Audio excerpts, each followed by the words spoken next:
Magical Mystery Cure. What's Wrong with the World? Written by Alex Warlorn.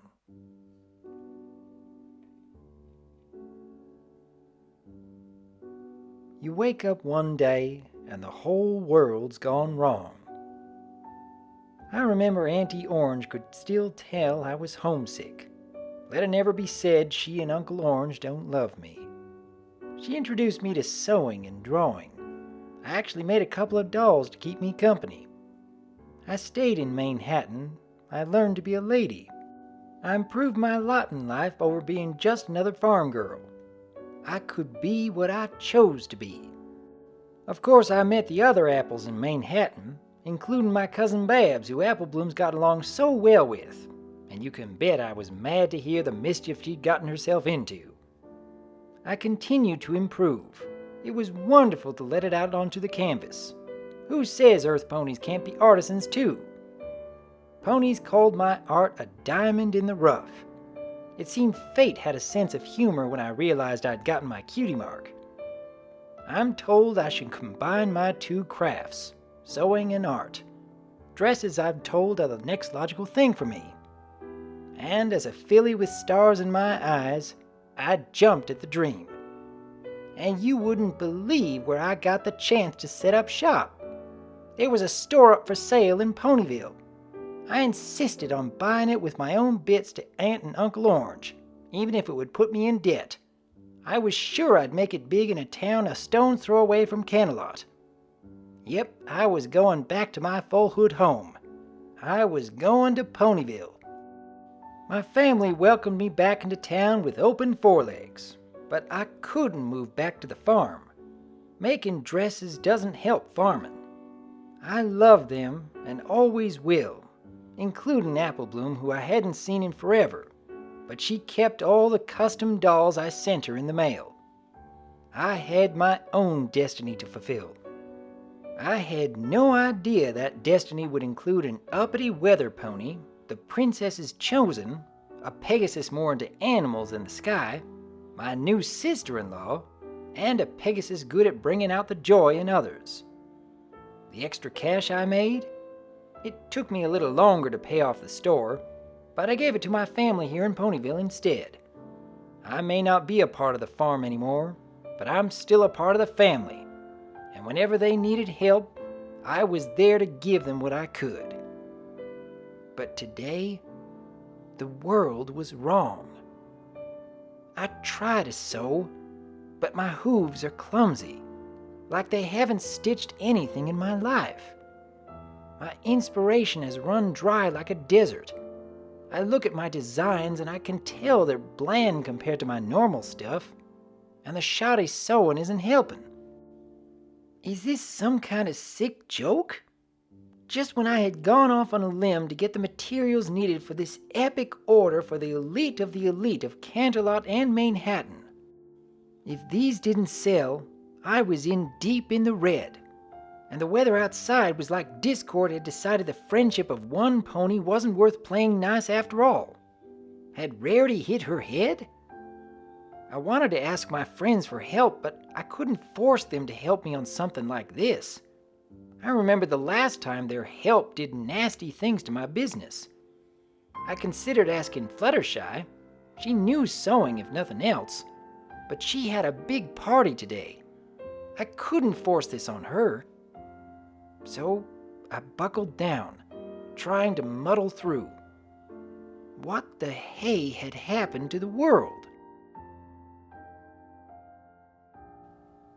You wake up one day and the whole world's gone bonkers. I saw Fluttershy being bullied. I challenged those jerks for a race for her honor. Then I saw her falling. She couldn't spread her wings. She was panicking. She was going to die and it would be all my fault. I flew faster than I ever had before, or ever would again. Then there was an explosion of light. Or that might have been head trauma. I saved her, I think. Maybe. I might have hit my head. Even today, the details are fuzzy.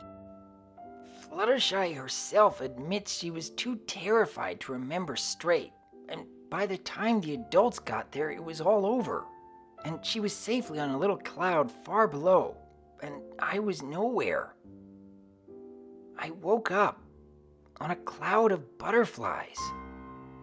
They saved my life, just like I saved Fluttershy's. I wanted to pay them back, and I realized I loved protecting and helping those weaker than me. These butterflies were so fragile, and they had worked together to help me. Was I supposed to do less? The cottage near Everfree was beyond cheap. No pony in their right mind wants to live next to the forest. So yeah, I made a home for abused animals, helping them find good owners or releasing them back into the wild. But this morning, everything has turned upside down. My animals treat me like a stranger. They don't listen to anything I say. They act like I'm an intruder. The animals themselves all seem different. All the respect from Angel I had begrudgingly earned was gone. And it was like some of them were missing and others had taken their place. Then things got worse. The animals' food wasn't where I left it. Then it got worse as I realized I couldn't remember what they all liked. Then it got even worse as they began to tear the cottage apart, angry at their lack of feeding, and my words were white noise to them. I felt my heart break in two. These animals had become like my family. Now it was like they had all turned into horrid strangers.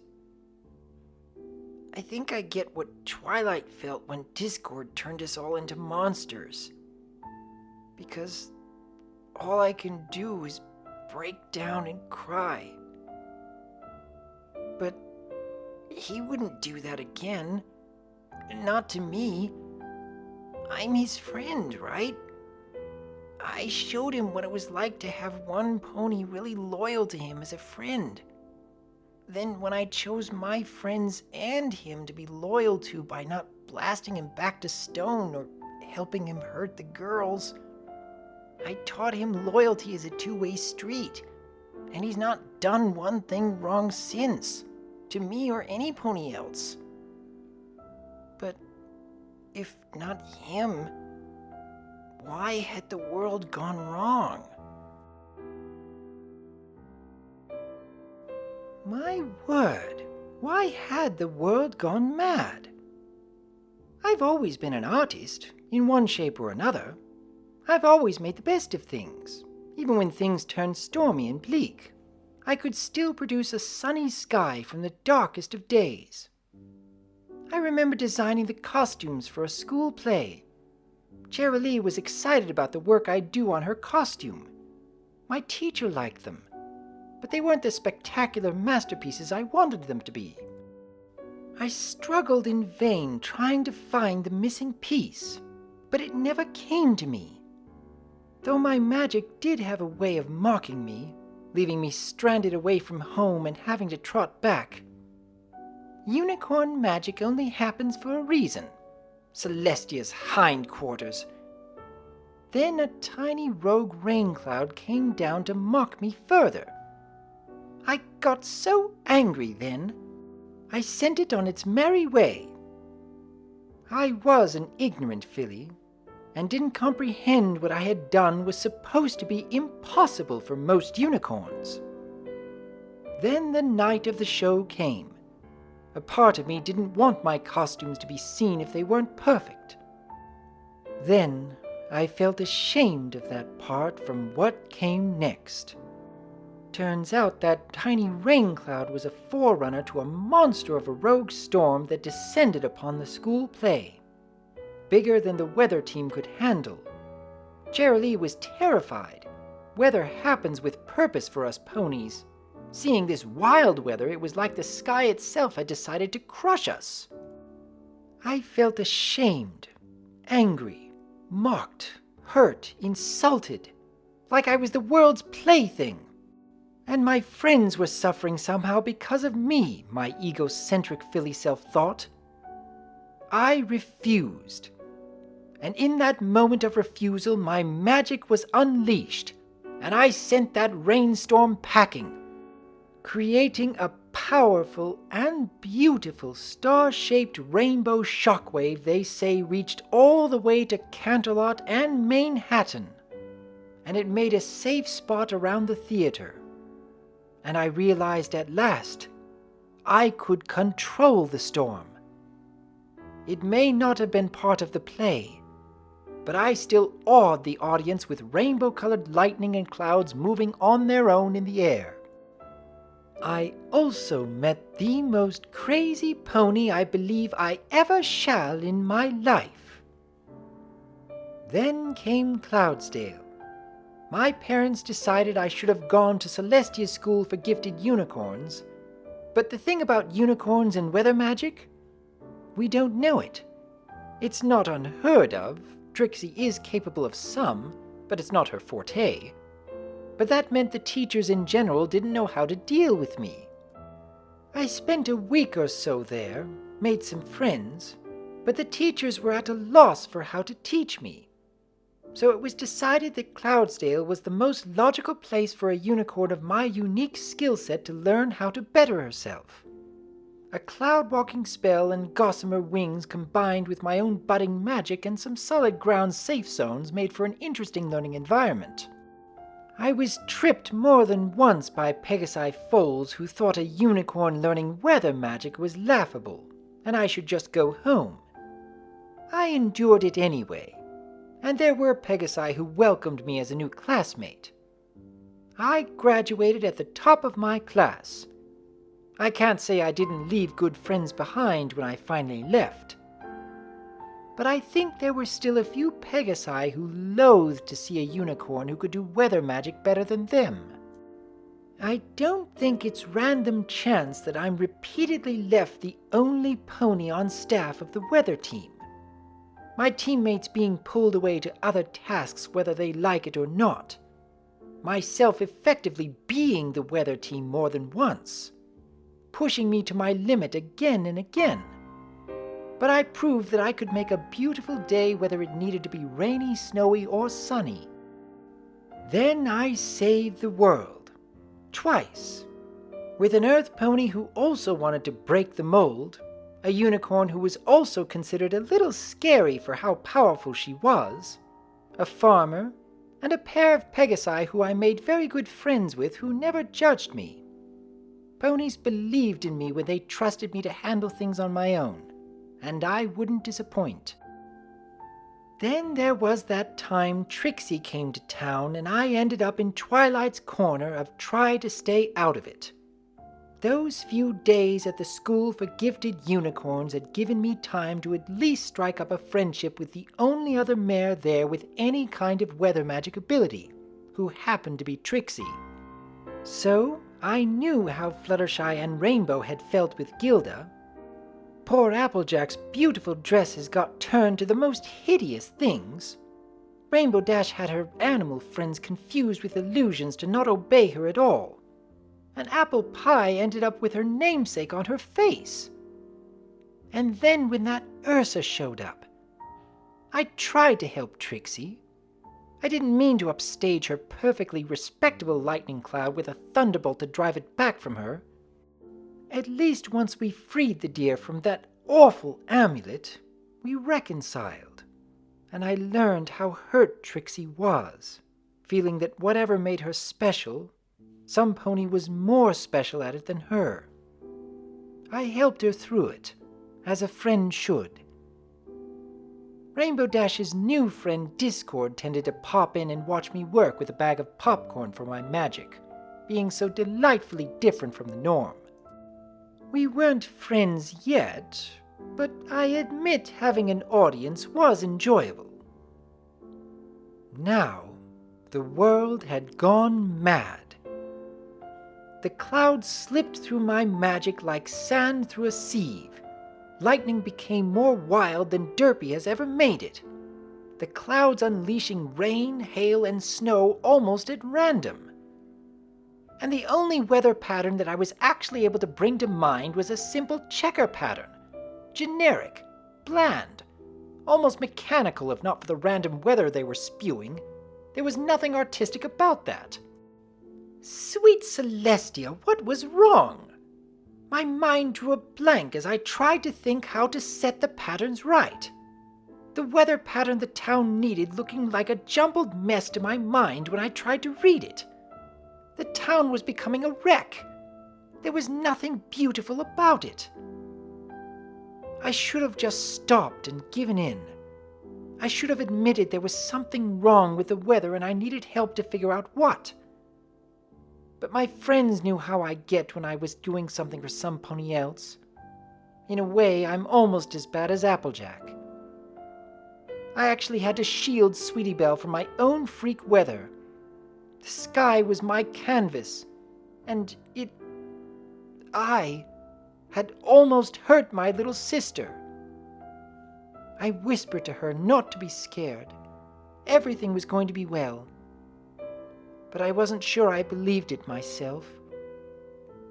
The world had gone mad, and I didn't know how to fix it. And it was only getting worse.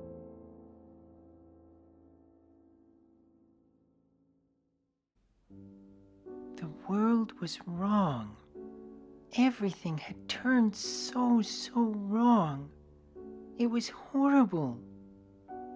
I've spent my whole life learning to take my licks and smile. Take it and keep on smiling.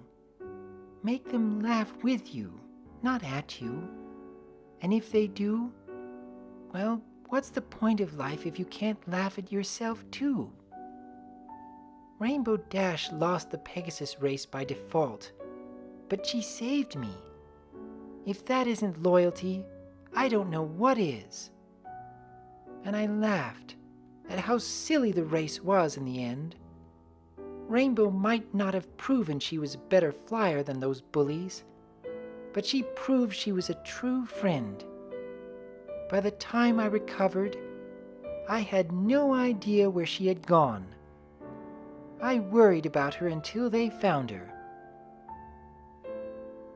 You were saved by butterflies? I laughed. Not funny, Fluttershy, she said, frowning. Those butterflies are my friends now. I explained I didn't mean any offense to her new friends. But there was something more important. Rainbow was sad she had lost the race. She was sad she had nearly gotten me killed, that she had failed me.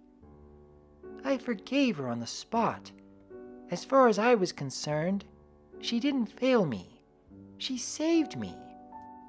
And I didn't stop until I finally got her to crack a smile. And she finally admitted, yes, the race wasn't the big deal. The big deal was each other and the new friendship we had. And she had earned her cutie mark. That was better than any race. We spent the rest of the day goofing off, the traumatic incident earning us a few days off from flight camp. I even bought Rainbow Dash a few balloons. Fluttershy, I should be buying you balloons, Rainbow said. But you're the one who needs them, I said. No, you do. No, I don't. Yes, you do. No, you don't. Yes, I do. Okay, here you go. I gave her the balloons. Rainbow blinked and looked at me, then the balloons, then back at me. What just happened? We both laughed, and I realized seeing other ponies happy when they had been down before like I had been, I wanted to see them happy. That was when my cutie mark appeared. When Rainbow Dash moved to Ponyville, I followed. We were best friends after all. Then I met the legendary Rarity, the weather unicorn. She was my pet project at first. Getting her to smile with me was a reward like no other. We still have our spa date every week. I never imagined the three of us, along with other friends of Rarity's and Twilight Sparkle, would help save the world. Or discord would turn my love of seeing ponies happy turned against me in the worst possible way. I can't believe Rainbow actually befriended that meanie. I'm happy Twilight was there to help with the memory spell to remind me of why I like seeing ponies smile and raise out of their shadows. It was part of why I had taken Scootaloo under my wing. I knew what it was like to struggle learning how to fly, feeling like you'd never be good enough, that all anyone would do was laugh at you. So I taught her not to be afraid, and tell her that she would fly one day. But today, the whole world has gone wrong. I can't think of a joke to save my life. My props don't seem to work right. The crowd's eyes looking at me feels like a heavy weight crushing me, like back when I was being teased at flight camp. Rainbow Dash's animals have turned on her. Rarity lost control of the weather. Applejack's lost her creative voice. And Pinkie Apple Pie? It's like everything is going wrong for her. And Twilight is acting horribly guilty over something, but won't tell me what. It's killing me inside. I can't make my friends smile. I can't make any pony smile. The town looks at me indifferently. Even my tried and true pratfalls don't even get the smiles when I went for them as a last resort. It was like I was stealing their time as I tried to give them a show for free. I'm afraid. I can't even make myself smile. For the first time in so long, I can't even laugh at myself. The first pony I learned to laugh about. Now there's nothing to smile about. And it only gets worse and worse. Like a black hole that's sucking me inside. Like I'm in a skin that isn't mine and making it impossible for me to breathe. This is why I guess Rainbow is loyalty and not me. I have to get back to Cloudsdale. I need to get out of here. Maybe I can find what's gone wrong, I tell myself as an excuse. I'm sorry, Rainbow Dash, Pinkie Pie, Applejack, Rarity, Twilight. Please forgive me. Stop it, this isn't right, stop it, please. The world isn't right anymore. You have no idea how horrible today is. If there was a meter for wrong, this would break the needle. I've always loved my families, both of them. They were both special, they're both wonderful. They both love me back. I knew a lot would change when I chose to move away from the rock farm. I felt like I didn't fit in. A bright-colored pink pony in a farm of grays. I never stopped writing to my family, don't get the wrong idea. I never disowned them or ignored them. Maybe move away when you're still a blank flank isn't really moving away, but I was just so curious. If you've got to know, it was because of this rainbow-colored lightning storm I saw in the distance one night. I had to go there. I had to see what it was all about. I never said I heeded danger that well. Turns out it was Ponyville. A unicorn filly who could do weather magic? Maybe she had a Pegasus for a grandma like me. I so had to make friends with her. I think I became her first fan. What I never expected to do was fall in love. Oops, sorry, getting a little ahead there. So you see, there was this nice colt and, Oh, still too far ahead. Did I go back to the rock farm? At first. Hey, I said I moved away from the farm, and I did. I didn't say how long the first time. I didn't say I found a new place to live. And when I really did move to Ponyville, I did write them. How did I make it from the rock farm to Ponyville and back to the rock farm before my family even noticed I was gone? What kind of silly question is that? That has nothing to do with the important parts of the story. After that, I did get permission to sell in Ponyville some rock candy me and my sisters made so I could visit more often, though. That was an exciting night for me, but it wouldn't be the last friend I'd make in Ponyville. Ponyville was a really friendly place in general. It was easy to meet friends. It was kind of overwhelming compared to the rock farm. I had my 3 sisters and we were close, but this was an entire town of ponies. But they were all so nice. I was so afraid they wouldn't understand where I came from, but I found out they really respected farmers because that's who founded the town. I guess that just made me feel a bit more connected to the place. I knew they were apple farmers, but farmers are farmers. And at least I knew no pony would judge me for it. So, one day, I decided to go check out Sweet Apple Acres and see my fellow farmers. I asked Rarity about them, but she really didn't know them very well. But she said she'd heard they were struggling a bit due to their parents being away for a really long time. Being from a farming family myself, I knew how hard the work could be. I decided to maybe offer them a little help too while I was there. After all, what better way to make friends than lend a helping hoof? I got the shock of my life when my parents were discussing something with an old green pony. I kinda stayed out of sight for the most part. That was when I happened to meet this little red colt and, well, he was supposed to be baking pies for my parents, but there was only so much he could do by himself and he had a baby sister to watch. Dang, she was cute. She still is. Well, I knew it was crazy, but I had to come here to help. So I chose to help make the apple pies. After all, I at least knew sweets some. And you can guess what happened next. That's right, that's how I got 3 apples on my rear. Technically 6. I also helped him look after Apple Bloom in the process, too. Personally, I think looking after her felt more satisfying than baking the pies, but that's splitting hairs.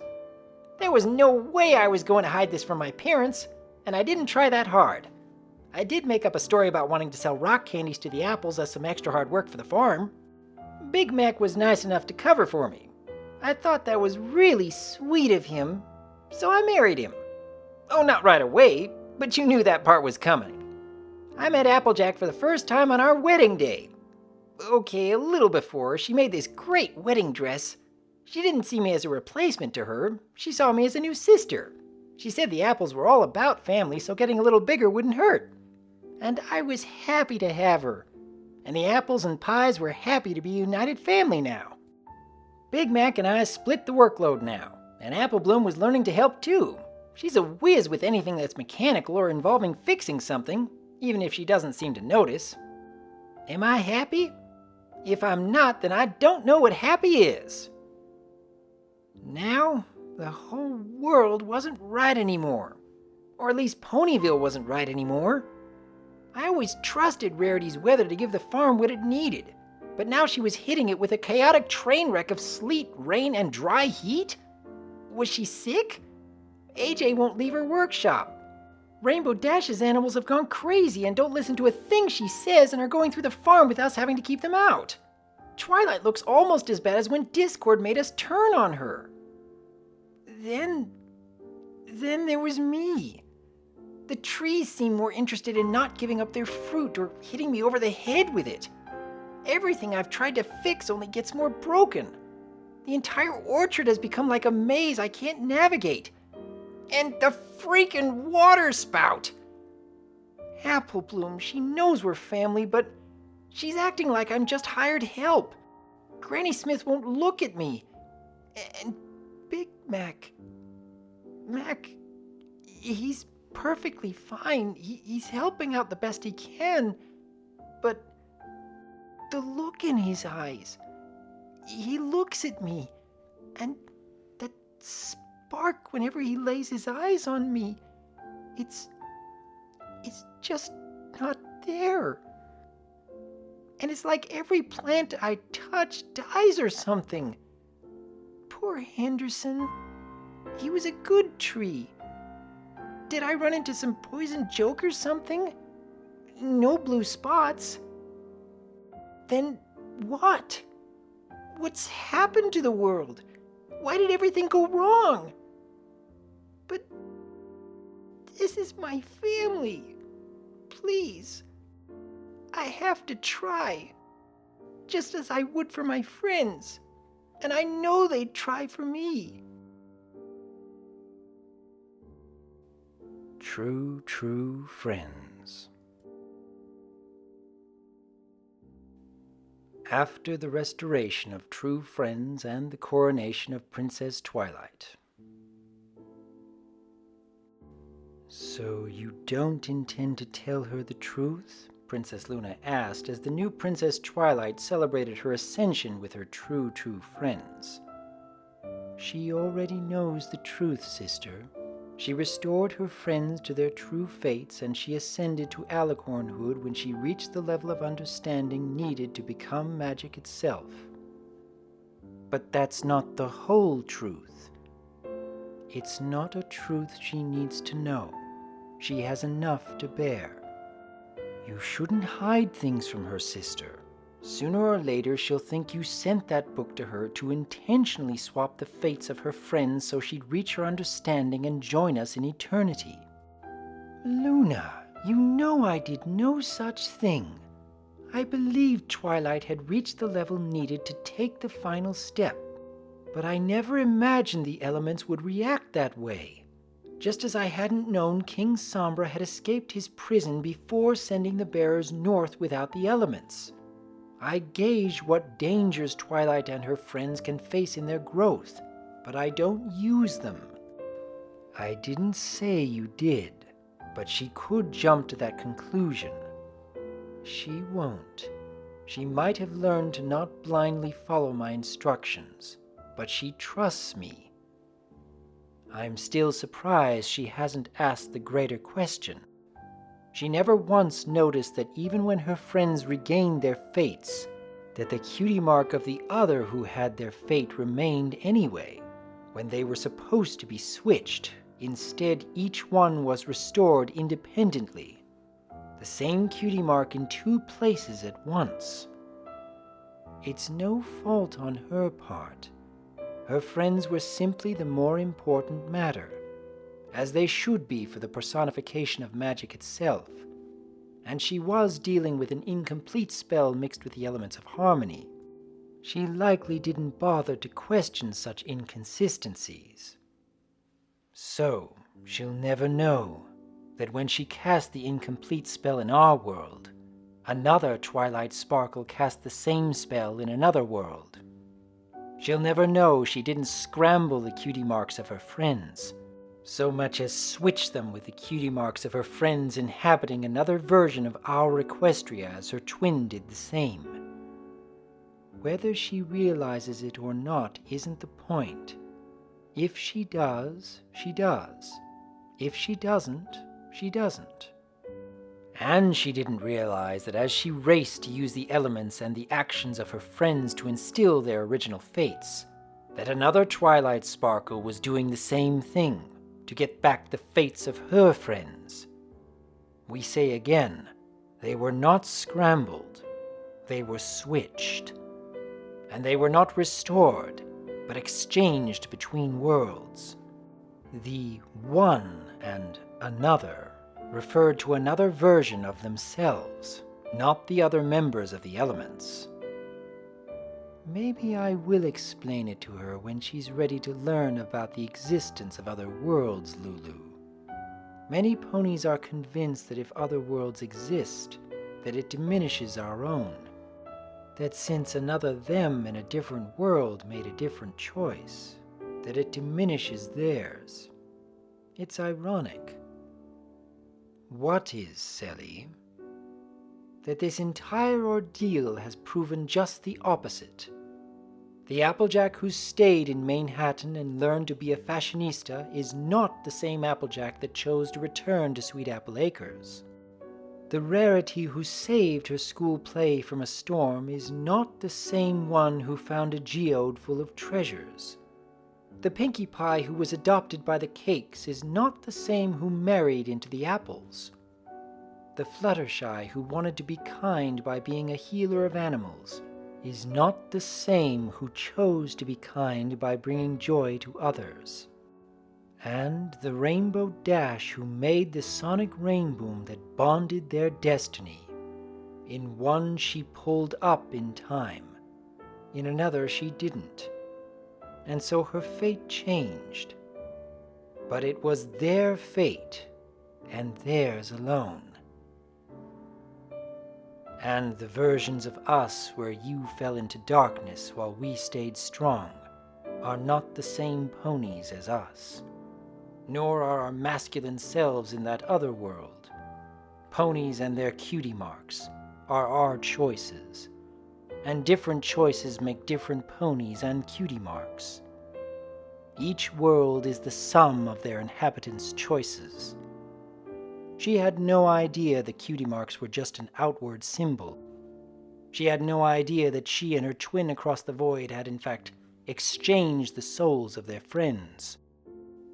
She thinks she came close to ruining their lives and those of every pony in Ponyville, but pulled through when she realized the key was not another spell, but the connections her friends still had, which she very well did as her friends' souls failed to adapt to being in the wrong reality from a spell that was an incomplete enchantment. Let her enjoy her victory. She's already surpassed me, sister. She didn't need to wait 1,000 years to undo her worst act of thoughtlessness. Feeling less, sister? Of course not. I couldn't be happier. There is no point in being a teacher if your student can't surpass you. Across the Void. Twilight Sparkle, Princess Twilight Sparkle celebrated with her friends back in Ponyville at Sugar Cube Corner. Sure, there was the giant celebration at Canterlot, and that was fun, but Fluttershy reminded them how it was important to celebrate with your close friends in a familiar space, too. And Ponyville was more familiar to most of them than Canterlot, and Princess Twilight had come to see Ponyville as her second home. Plus, she'd only started truly making friends upon coming to the town, so a friendly party here simply made sense.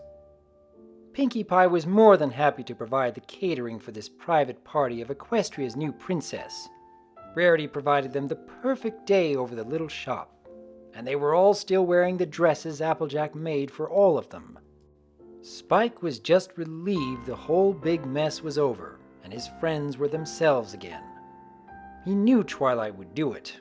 He just didn't know she'd turn into an alicorn while she was at it. Maybe she'd be around for his awkward teenage years after all.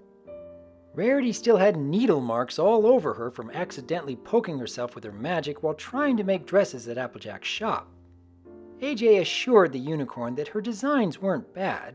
She just needed to learn to sew if she was ever interested. Rarity said she'd take her up on it after her million tiny cuts had healed up. Rainbow Dash had brought each of the main six's pets to celebrate all of their masters being back to normal. Like Rarity, she bore the scars from the mismatched cutie marks. Derpy had told her some tips on how to deal with getting zapped by unruly storm clouds.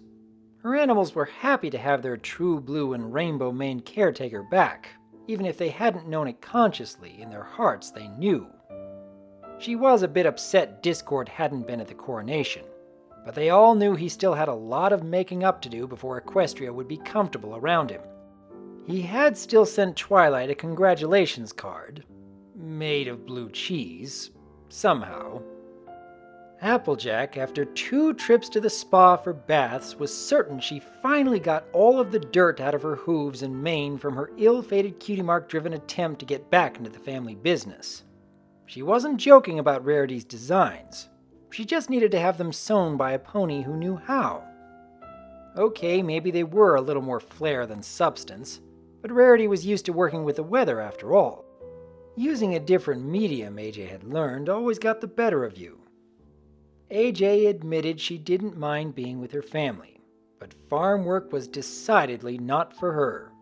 She had run the farm nearly into the ground.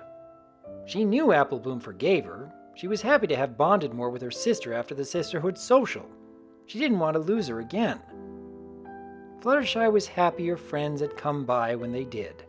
Rainbow Dash's animals had tied her up and had stuck an apple in her mouth and put her on a silver platter. There wasn't much guessing what they had planned to do next. And Pinkie Pie. She never imagined she'd be so happy to get back to farm work. Baking pies and making apple treats and serving as her husband's second set of hooves was decidedly more her speed. She had had rotten fruit thrown at her for telling the worst jokes in equestrian history, all of them apple-based. And Pinkie was worried she might have turned Ponyville off from apples for a while. But she knew if anything, Ponyvillians were very forgiving. Girls, I just want to say, I'm sorry. If I hadn't thoughtlessly cast that spell, none of this would have happened. Princess Twilight bowed her head. You're right, Fluttershy said, putting a wing over the new princess. You wouldn't be a princess and an alicorn now. And I wouldn't have seen that Rarity might make it look easy, but being a Pegasus doesn't mean it's going to be easy for me, Rainbow Dash said. Dash's animals may be cute, but they're a handful, Fluttershy said. And making art with the sky and silk are decidedly not the same thing. And comedy isn't easy to make up on the spot, the apple pie declared. And I might want to go back to the farm sometimes, but it isn't me. I'd say we all learn to appreciate a bit more about the burdens we all bear. But you were all so miserable, and it was my fault. Twilight, Applejack said. This is a celebration. You shouldn't be putting yourself down. But it's not worth celebrating. Yes, it is, the orange fashion mare said. Everything turned out okay. You did the impossible. We turned out okay. You messed up, yeah. You've done that how many times? We've all done that how many times? How many of our hard-headed stunts got us and Ponyville in trouble? Dash brought that Parasprite to town thinking it was just a harmless little thing. Fluttershy did that whole cloning thing and was too nice to send them back. Thanks Celestia, my family cross-country needs lots of farm hooves. Rarity could have stopped Trixie just by reminding her they were friends. Pinkie got so caught up trying to make her and Big Mac's anniversary special she almost forgot it was theirs. And yours truly got so focused trying to make all your dresses right and being too stubborn to admit I'd gone overboard, I nearly lost my commissions elsewhere. You had no way of knowing the elements would react that way to you casting the spell near them, right? So please, we forgive you. Isn't that right, girls? The ponies all nodded. I don't deserve friends like you, Princess Twilight whispered, looking ready to cry in joy. Me and Discord are living proof no creature deserves friends, Twilight, Rainbow reminded. Fluttershy wiped away a tear from Twilight's face. Now, celebration, remember? It's my party and I'll cry if I want to, Princess Twilight said, realized what she just said, and laughed. Thanks, Fluttershy. My pleasure, the yellow Pegasus bowed. Don't start with bowing now, Twilight laughed. A performer is expected to now, nothing special, Fluttershy smiled. Don't go saying that. Every pony here is special in their way. I'd say we've proven that, Pinkie Apple Pie said. You can't go fitting square blocks in round holes. Unless they're smaller, Fluttershy smirked. Oh, you! Well, Twilight, I'd say you've gotten a wonderful happy ending, Rarity said, using her magic to produce a tiny rainbow between her hooves and placing it like a second crown on the alicorn's head. At the same time in both worlds. Rarity, this isn't a happy ending. Remember what Princess Celestia said? This is a new beginning. Things aren't ending at all. Life goes on. I'm still going to live in Ponyville, and I'm still going to be friends with all of you. Celestia said something about me having plenty of time to get used to being a princess. And we're going to be there for you every step of the way. Rainbow Dash hugged her and folded her wings around her. You can say that again. Pinkie Pie hugged her too. That's the honest truth, AJ promised. And don't you forget it, darling, Rarity said. Yay, Fluttershy cheered. The others joined in the group and hugged, finally added by Spike, hopping on Rarity's back in the process. Girls, Princess Twilight Sparkles said, don't ever change, and thank you. You are all my very best friends.